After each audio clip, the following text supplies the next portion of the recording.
Yeah, what's going on, YouTube? I'm back with some more Tim Minchin. Hey, listen, if you're just tuning in, yes, this is Playboy Hustlers TV, and my name is Wiley, your host. Hey, this the king of melodies beat.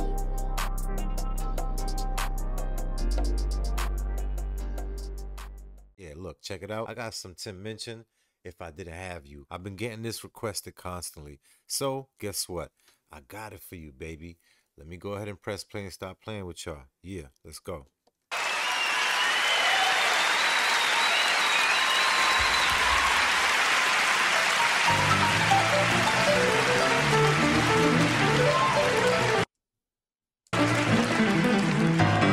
Right, good. So I'm married. Ages ago, I got quite a long time. I've been married for a while. I got married to my wife. Seemed appropriate. She was my childhood. You know, they call it childhood sweetheart. I met her when I was 17. I met her when I was 17. And actually, here's something that's probably quite uncommon these days, and probably something you don't want to know. But I actually lost my virginity to the woman I ended up marrying. It's not quite as sad as it sounds, but it's pretty fucking close. But He only had one box that whole time. I love her very much, you know, and I've written a lot of songs about her. Come, I thought you left because of the God bashing. So, it's so hard to tell these days. You know, Pentecostal, small bladder. Oh, I don't know. You know. Telling you, your boy never miss, man. This dude is official right here. You gotta understand his humor, you dig?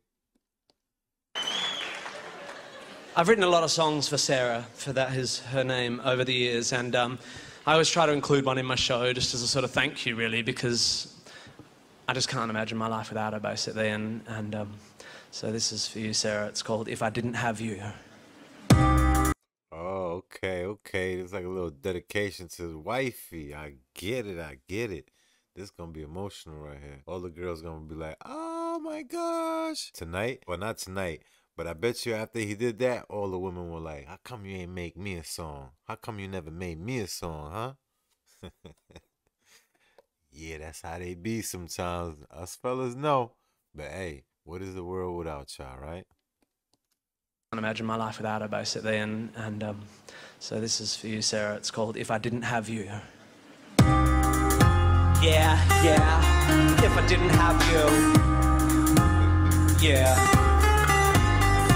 If I didn't have you to hold me tight. Shh, don't tell nobody. All right now.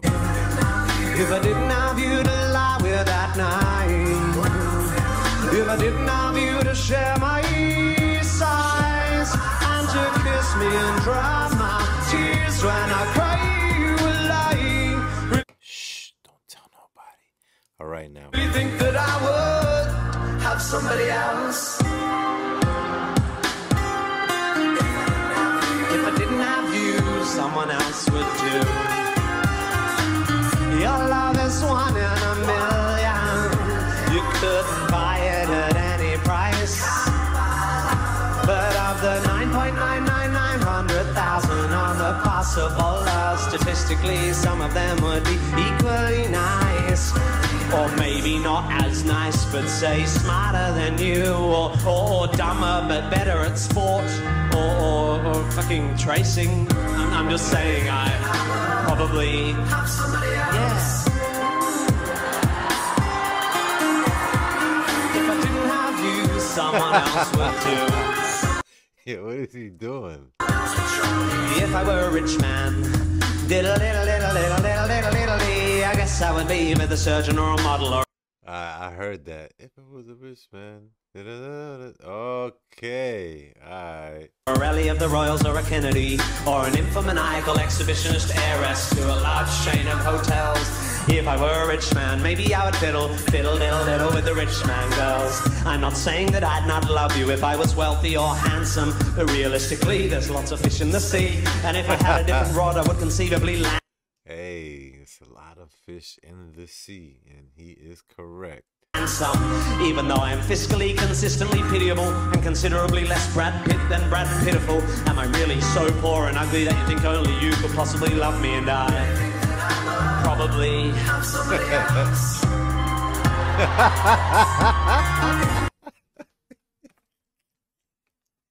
What made him come up with this dance? Y'all fill me in. If I didn't have you, someone else would do. I'm not undervaluing what we've got when I say that given the role chaos inevitably plays in the inherently flawed notion of fate, it's abstruse to deduce I found my soulmate at the age of 17. It's just mathematically unlikely that at a university in Perth I happen to stumble on the one girl on earth specifically designed for me. And if I may conjecture a further objection, love has nothing to do with destined perfection. The connection is strengthened, the affection simply grows over time, like a flower or a mushroom or a guinea pig or a vine or a sponge or bigotry or a banana. And love is made more powerful by the ongoing drama of shared experience and the synergy of a kind of symbiotic empathy or something. Yo, this is fly right here, for real, for real. I mess with this right here. I could listen to this in the car. So I trust it goes without saying that I would feel really very sad if tomorrow you were to fall off something high or catch something bad. But I'm just saying, I don't think you're special. I mean, I think you're special, but you fall within a bell curve. I mean, I'm just saying, probably somebody else. I think you are unique and beautiful. You make me happy despite being around. But objectively, you would have to agree that, baby, when I found you, options were relatively thin on the ground. You're lovely, but there must be girls as lovely as you, and maybe more open to spanking or fucking table tennis. I'm just... Alright, man, is she with it or not? Is she with the ish or not? Like, is the freak coming out at night or not? Let us know. Come on, Tim. I'm just saying, probably. I mean, I reckon it's pretty likely that if, for example, my first girlfriend Jackie hadn't dumped me after I kissed Winston's ex-girlfriend Nia at Steph's party back in 1993. Hey, yo, shots fired. Boom, boom, boom. Shots fired. You heard that? He taking jabs and poking. You heard what he said about his ex? He threw her away like, hey, listen, I'm on now. I could joke about you. Well, my first girlfriend Jackie hadn't dumped me after I kissed Winston's ex-girlfriend Nia at Steph's party back in 1993.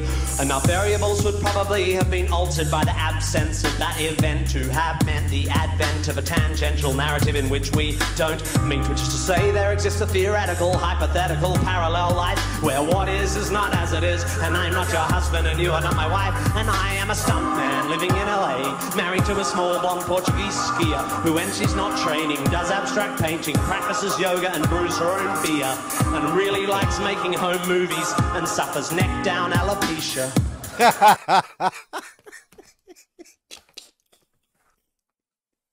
I'm not making fun of people with alopecia, but I'm just saying because I did another video and somebody got a little emotional. I'm not laughing at people with problems. I'm laughing just the same way as the people in the crowd is laughing. We find it humor. Yes, sometimes they could be going through something, but they're professionals. You get what I'm saying? So they're not going to lose it up there for us to be here and say and start pitying. I believe that they're doing these things so that these people don't feel bad who's going through what they're going through. You understand what I'm saying? Look at it that way. Sometimes the glass is not halfway empty. It's halfway full. It's how you look at things, all right? Remember, I come in peace, all right? But with all my heart and all my mind, I know one thing is true. I have just one life and just one love, and my love, that love is you. And if it wasn't for you, darling, you possibly somebody else. Yeah, that dance is funny.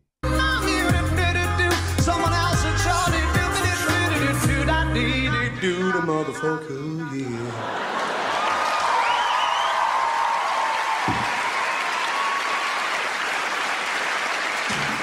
Hit that piano.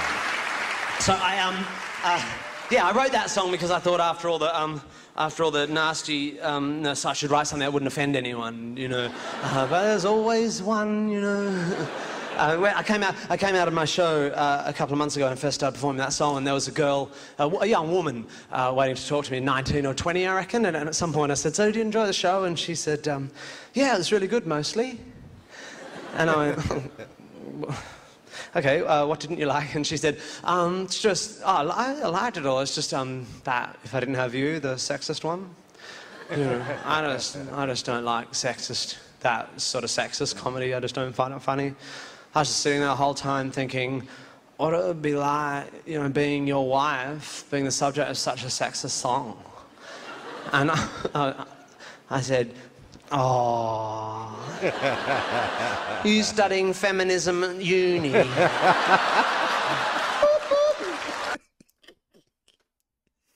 Yo, his humor's on a dope level, man.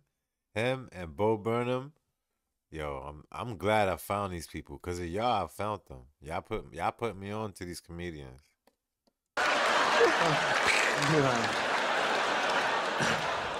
I didn't say that. I should have said that. But I realised immediately that she'd made a mistake, because she obviously thought that was a song about love or relationships or something. It's quite clearly a song about maths. And also, I thought, well, what a hypocrite. You know, because actually, if you think about it, she was being sexist in making the rather condescending assumption that my wife as a woman couldn't handle that, you know, sort of humour, that my wife is some kind of wilting flower of a woman who cowers in the corner of my kitchen as I periodically beat her with bags of comedy oranges. But that's not the case. I mean, it's Sarah and I share a sense of humour. Obviously, we've been together almost half our lives. She made me like this. I did not expect him to say that. He said she made him like this. Hey, some of y'all women got that power. I'm telling you. However, if anyone still thinks I'm sexist, I'll give you an example of Sarah's sense of humour, just to clear it up. A little bit of backstory for this one. A couple of years ago, Sarah and I went and did a baby, and it was good. You should definitely do one if you want, but I want to tell you something, because I didn't know this, right? He said you should definitely do one if you want one, huh? I get it. I get it, Tim. When you first get your first baby, when they're little things, first couple of months, you spend your whole life scared shitless, because tiny babies, they sleep all the time, and when they sleep like this. They go...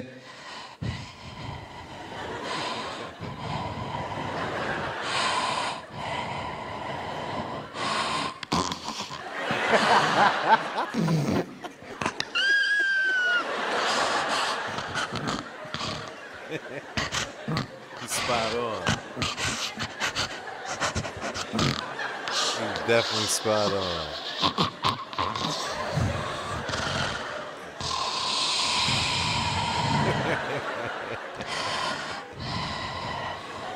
Sound like it took the last breath.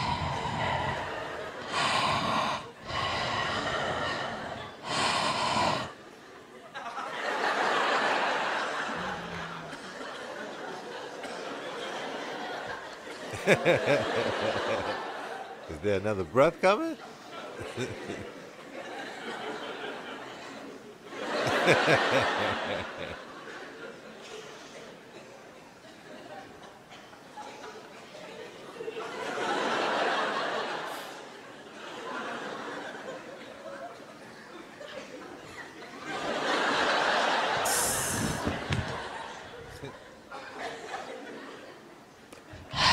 Fuck you, baby!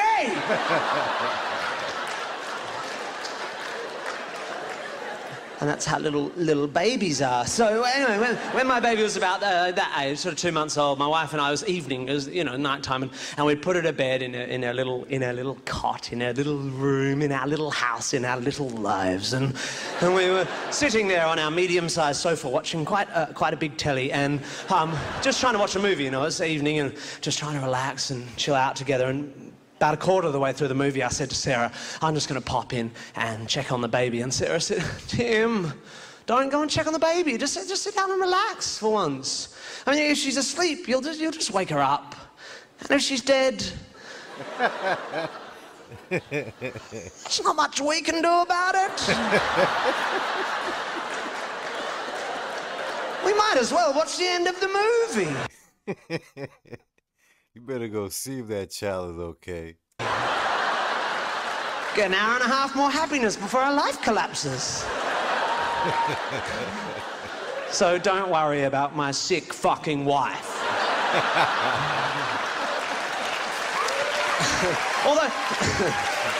Although, have you noticed, everyone has a line, don't they, with dark humour. Everyone has their line, you know. I've never met anyone who doesn't say, yeah, I've got a really black sense of humour, you know, I really like dark comedy, but everyone has a line, you know, that's really funny, that's very funny. Oh, I'm outraged, I'm going to write a shit letter to a bad newspaper, you know, like I find that line difficult to navigate, you know, I always have, even in my private life, and still. Just a few months ago, I was in my kitchen, and my baby, who at that stage was not quite 2, was just wandering around the kitchen. I was making a sandwich, and I noticed she'd found something and stuck it in her mouth, you know, they'd push in the mouth. I said, darling, come here. What have you got in your mouth there? Spit it out. Good girl. Darling, you don't put coins in your mouth. Coins are dirty, aren't they? Coins are yucky. Yeah, you don't put coins in your mouth. Your mouth is for food.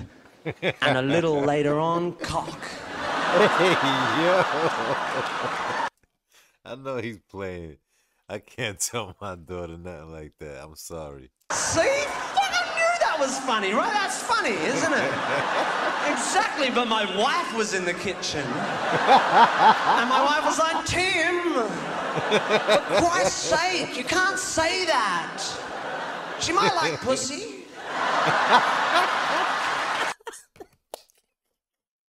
I don't know who's worse, him or her.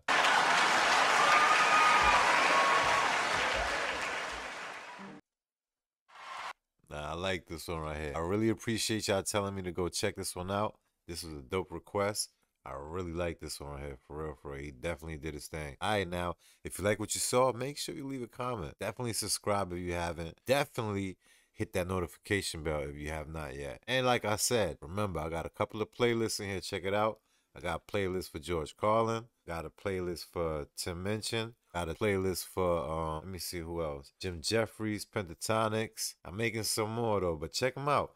And I also got my own personal music in the playlist as well. And in the beginning intro, yeah, that's my beat that I produce. Yeah, my producer tag name is King of Melodies. All right? I'm into melodies. I love, like you see, look, I call myself King of Melodies. I'm melodic. I'm into harmonies and all of that. Yeah.